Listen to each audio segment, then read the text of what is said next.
하나님께서 이 세상의 구원자 예수를 보내주셨습니다. 오직 예수만이 우리들의 소망이며 생명이며 평화이심을 믿습니다. 하나님의 사랑이 예수의 탄생을 통하여 이루어지는 대림절 네 번째 주일에 우리 모두 위에 주님의 다스림과 평안이 함께 하시길 주님의 이름으로 기원드립니다. 우리들이 읽은 누가복음은 엘리사벳이 임신을 한 후 유아 섣달이 되어갈 무렵에 하나님의 보내심을 받은 천사 가브리엘이 요셉과 정혼한 마리아가 사는 동네 갈릴리 나사렛으로 찾아갑니다. 천사 가브리엘은 마리아를 만나 이렇게 말하지요. 은혜를 받은 자여 평안할지어다. 주께서 너와 함께 하시도다. 이 말씀은 절대적인 주권자가 베푸는 자비와 사랑이 너에게 있으니 평안하여라 라는 말입니다. 하지만 마리아는 몹시 무서워했습니다.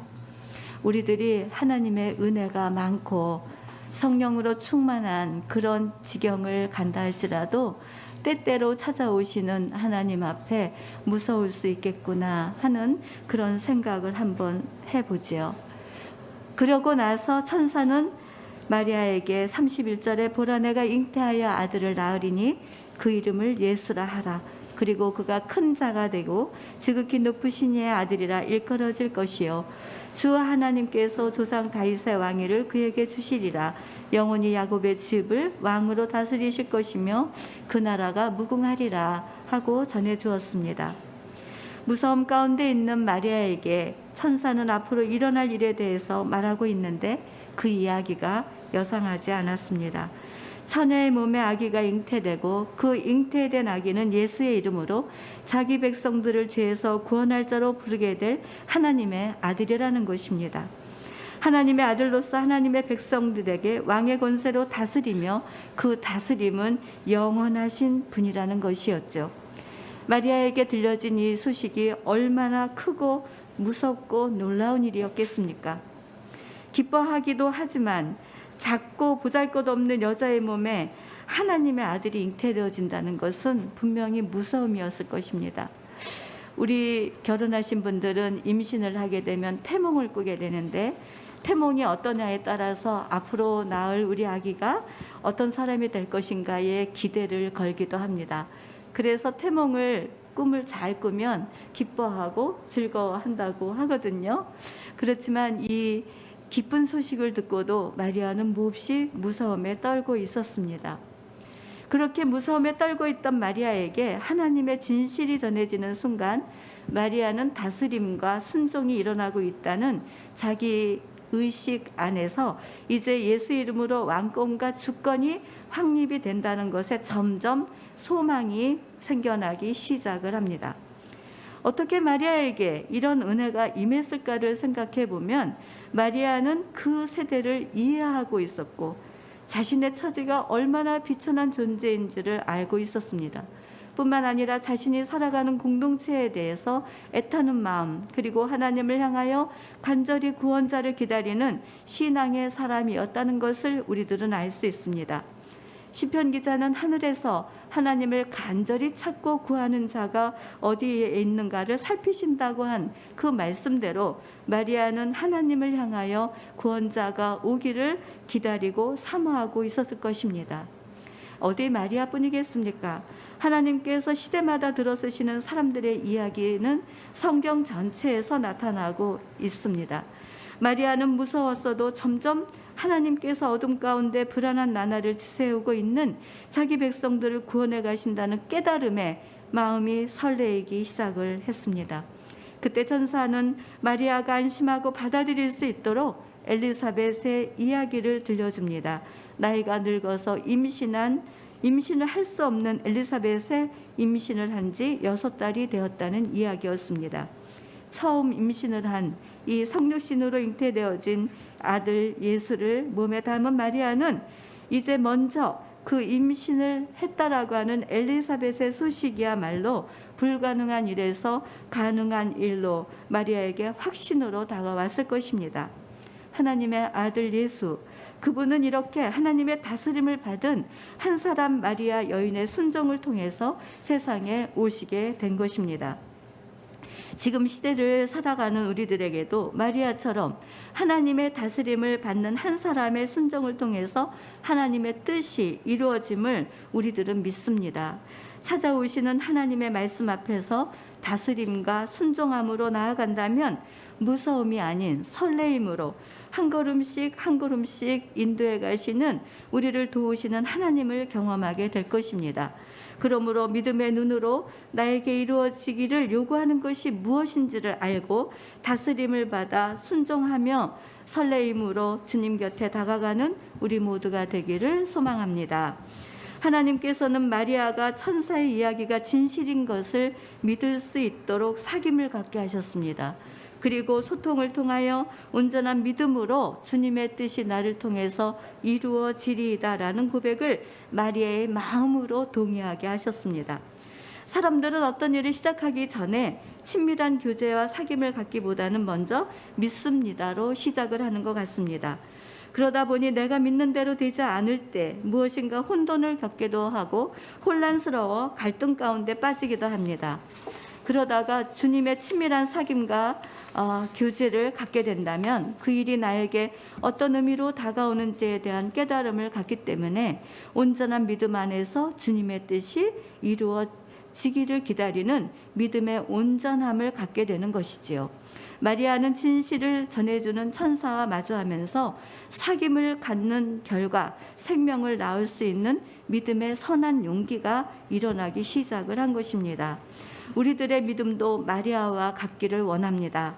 진실 앞에서 마주하고 내가 그 진실 안에서 다스림을 받고 순정되어지는 믿음, 이것은 이 세상이 아무리 무섭게 달려와 나를 넘어뜨린다 할지라도 결코 넘어질 수 없는, 세상이 감당할 수 없는 온전한 믿음의 세계를 향하게 합니다.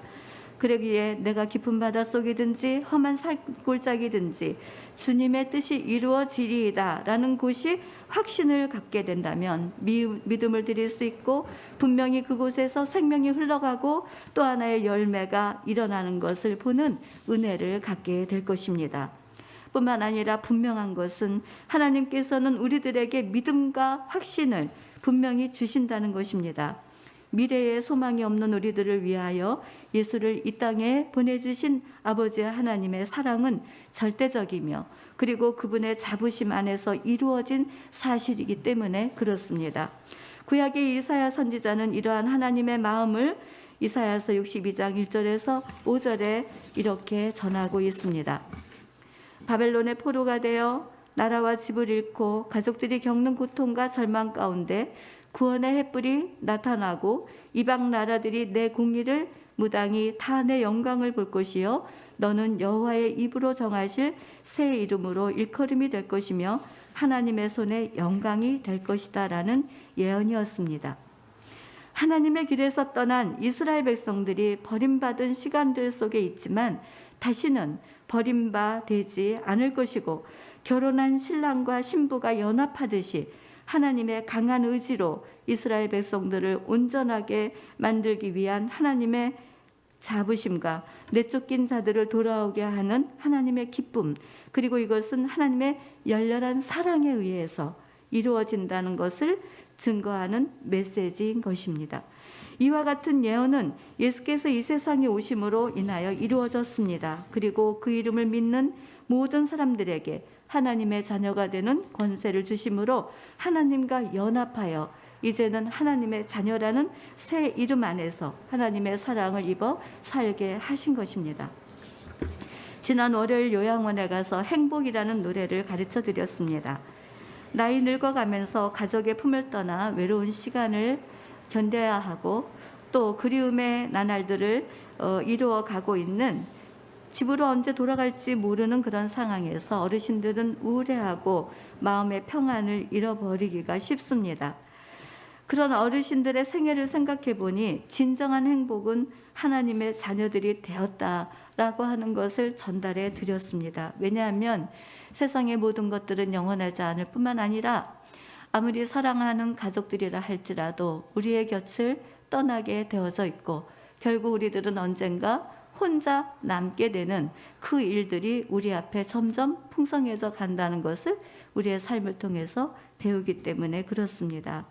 하지만 하나님의 자녀로서 예수 안에 살아간다는 것은 우리를 구원해 가신 그 하나님이 우리를 영원히 끊어지지 않는 풍성한 그 사랑으로 우리를 돌보시고 우리를 지키시고 인도해 가시기 때문이라는 것이죠.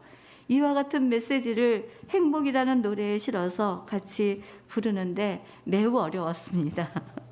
매우 어려웠지만 이상하게도 어르신들의 마음에 영혼의 해맑은 모습으로 점점 예배 안으로 들어오시는 것을 느끼는 그런 은혜를 잊게 되었습니다. 그렇습니다. 하나님께서는 하나님의 자녀된 우리들이 사망의 음침한 골짜기를 거닐지라도 우리들을 잠잠히 바라다 보시며 우리들보다 먼저 앞장서서 사나운 맹수가 다가올 때 지팡이와 막대기로 물리쳐 주듯이 모든 사망의 권세와 어둠을 물리쳐 주실 것입니다.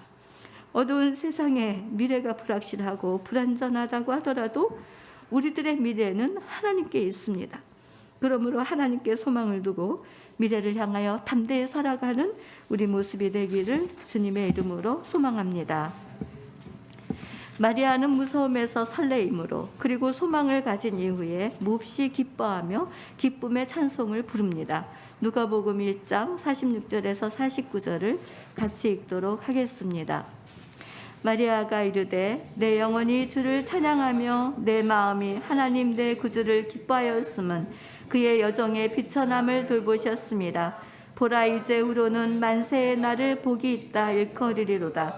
능하신 이가 큰 일을 내게 행하셨으니 그 이름이 거룩하시며 아멘.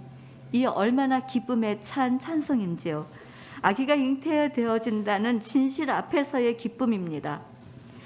앞으로의 기쁨이 아니라 오늘이라고 하는 시간 속에서 일어나는 기쁨입니다.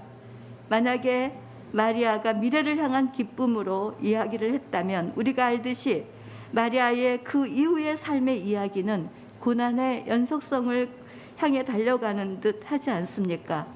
유아기에 예수를 잃어버렸을 때 성전에 있어야 하는 줄 몰랐느냐는 아이 예수 앞에 민망하기도 했을 것이고, 때가 이르지 않았을 때 결혼식장에서 피로를 채워달라는 요구에 한마디 듣기도 하고, 그러면서 청년의 시절을 만났을 때 능력의 손이 어디에선지 나타나고, 하나님의 아들이랑 함께 사는 마리아의 연약함을 생각한다면 그 시대의 상황과 환경을 거슬러 가면서 세상의 방식에 뜻을 두고 살아가는 사람들 앞에서 그 시선이 그리 곱지는 않았을 것입니다.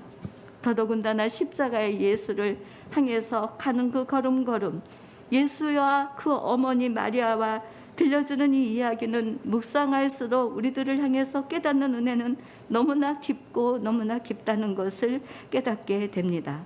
이처럼 미래에 대한 생각을 하며 예수를 잉태했다면 아마도 마리아는 질식해서 숨도 못 쉬고 죽었을지도 모릅니다. 우리들의 경험 또한 내일에 대한 염려와 걱정을 담고 지금이 그러니 미래의 시간이라고 별다른 일이 있겠냐, 이런 낙심과 절망으로 살아간다면 오늘을 살아가는 어떤 의미들이 우리 앞에 펼쳐지겠는지요. 우리들은 오늘이라는 시간을 기쁨으로 맞이할 수 있어야 합니다. 내일 어떤 일들이 무섭게 달려온다 하더라도 우리들은 언제나 우리 곁에 임마누엘하고 계시는 그 주님께서 한 걸음 한 걸음 우리들이 얻은 세상을 잘 건너 저 하늘나라 꼭대기까지 들어갈 수 있을 때까지 그 곁에서 영원히 떠나지 아니하시고 우리들 돌보시고 그 사랑으로 품어주시고, 그리고 우리들이 감당하지 못할 일들은 감당할 수 있는 힘으로 우리들에게 역사해 주실 것이기 때문에 그렇습니다. 그러므로 우리 오늘 기뻐하며 살아가기를 주님의 이름으로 축복합니다. 빌립보서 4장 4절에서 7절 말씀을 우리가 함께 읽도록 하겠습니다. 주 안에서 항상 기뻐하라. 내가 다시 말하노니 기뻐하라. 너희 간용을 모든 사람에게 알게 하라. 주께서 가까우시니라. 아무것도 염려하지 말고 다만 모든 일에 기도와 간구로 너희 구할 것을 감사함으로 하나님께 아뢰라. 그리하면 모든 지각에 뛰어난 하나님의 평강이 그리스도 예수 안에서 너희 마음과 생각을 지키시리라. 아멘. 우리 오늘 이 성전에 원철수 집사님 정말 아주 오랜만에 참 오랜만에 만나 너무나 반갑고 찬양 부르며 함께 예배 자리에 있었던 그때의 일이 생각도 나면서 참 감회가 또 다른 생각으로 들어옵니다. 우리 모두도 마찬가지겠지만 원철수 집사님 오늘의 시간을 기뻐하시기를 주님의 이름으로 축복합니다. 우리 한번 내 마음 안에 우리 한번 이렇게 손을 다독이면서 오늘 기뻐하자 이렇게 고백해 볼까요? 오늘을 기뻐합시다. 아멘. 오늘 우리가 읽은 이 빌립보서 말씀, 이것은 바울이 쓴 옥중 서신이죠. 바울의 상황은 기뻐할 수 없는 상황이었습니다. 옥에 갇힌 바울의 미래가 어떻게 될지 알 수 없는 형편이었지만 하나님의 사랑을 신뢰하는 믿음 안에서 기뻐하고 감사하면서 빌립보 교회 성도들에게 기뻐하라고 가르치고 있습니다. 그 당시 빌립보 교회는 내외부적으로 도전과 갈등으로 분열이 있었고 이로 인해서 신앙 공동체가 큰 어려움을 겪고 있을 때였습니다. 이런 빌립보 교회에 바울은 기뻐하며 간용하라는 권면을 하고 있는 것이죠. 어떻게 이런 일이 가능할 수가 있었을까요? 그것은 바로 하나님을 사랑을 신뢰하는 믿음에서 나오는 이야기들입니다. 간용이라 하면 상대방이 어떤 것들을 판단하거나 무서워하는 것이 아니라 넓은 마음으로 사랑하고 용서하면서 받아주는 것입니다. 믿음의 본체는 언제나 우리들에게 지속적으로 함께 있어 주시는 아버지 하나님의 사랑이라는 것을 여러분 믿으시기 바랍니다. 내가 틀렸어도 하나님은 잘 참아주시고 견뎌주시고 내가 옳은 믿음의 자리로 돌아갈 때까지 함께 하시기 때문에 그렇습니다. 말씀이 우리들 앞에 삶이 되어 갈 수 있는 것이 있다면 얼마나 좋겠습니까? 하지만 우리들은 여러 번 실수하고 또 반복하며 회개하는 일들을 끊임없이 하게 됩니다. 그럼에도 불구하고 우리 아버지께서는 끝까지 아끼시고 우리들의 약한 것들을 새롭게 이루어주시기 위해서 우리의 마음을 만져주시고 그 사랑과 용서가 지금부터 영원토록 우리 안에 있다라고 하는 이 신뢰, 여기에서 우리들은 다시 기뻐하고 다시 우리들은 간용하면서 너그러운 마음으로 살아가게 될 것입니다. 지금 늘 부족하고 안 좋은 기억만을 가지고 살아간다면 오늘을 결코 기뻐할 수 없을 것이며 너그럽게 살 수 없을 것입니다. 언제나 내 기준에 맞춰놓고 기대하고 살아간다면 지금 그것을 당장 포기해야 합니다. 우리들의 기준은 하나님의 섭리 안에 내가 있고 너가 있고 우리가 있으며 모든 인생의 주인 되신 아버지께서 우리 안에서 영원히 다스리시고 사랑하신다는 이것을 신뢰하고 살아야 하는 것입니다. 그런 것처럼 우리들도 너를 향해서 그 신뢰가 살아나야 합니다. 너가 비록 내가 생각할 때 너무나 형편없는 모습으로 있다 할지라도 언젠가는 하나님의 그 사랑 안에서 정결하고 아름답고 선한 것으로 채워가실 것을 기대하면서 우리들의 마음이 너그러워져야 한다는 것입니다. 그럴 때에 우리의 생각과 마음도 지켜지지 않겠습니까? 이와 같이 하나님이 우리들에게 주시고자 하는 것은 기쁨과 평안이라는 것을 여러분 기억할 수 있게 되기를 바랍니다. 이제 대림절 마지막 주일에 이제 다시 한번 다짐해 보는 것은 예수님의 탄생을 통해서 아버지 하나님의 사랑이 우리들과 영원히 함께 하심을 믿으며 걱정과 염려와 무서움이 아니라 설레임과 기쁨으로 너그럽게 사랑하고 용서하며 미래의 소망이 되신 예수님의 뜻이 나와 우리가 섬기는 가족 공동체와 그리고 교회 공동체를 통하여 이루어지리이다 라는 믿음의 고백을 새롭게 할 수 있는 저와 여러분이 되시기를 주님의 이름으로 축복합니다. 아멘. 기도하겠습니다. 하늘에 계신 우리 아버지, 아버지의 이름이 이 대림절기를 통하여 높임을 받으시기를 소망합니다.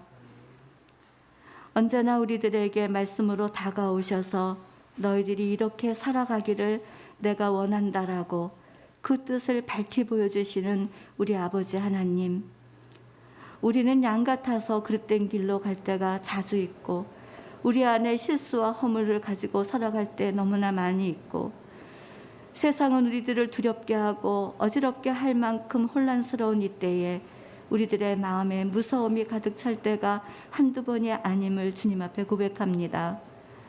하지만 하나님께서는 우리들에게 무서움을 주시는 것이 아니라 평안을 주기를 원하시고 우리 안에 참 기쁨이 무엇인지를 알게 하시기를 원하신다는 것이 오늘 하나님께서 우리들을 향하신 뜻이라는 것을 배우게 됩니다. 사랑하는 주님, 오늘 기뻐하게 하여 주시옵소서. 미래를 향한 불안한 생각을 믿음으로 승화시켜 가게 하여 주시옵시고 한 걸음 한 걸음 우리와 영원히 함께 계셔서 우리를 안전하게 보호하시고 돌보시는 그 사랑이 영원히 우리와 함께하고 있음을 믿으며 우리가 주님 안에 거하는 거룩한 은총을 입도록 인도하여 주시옵소서. 오늘 우리의 모습을 이대로 받아주시고 우리를 대림절기에 다시 새로운 은혜를 베풀어 주시는 우리 주 예수 그리스도의 귀하신 이름으로 감사하며 기도합니다. 아멘.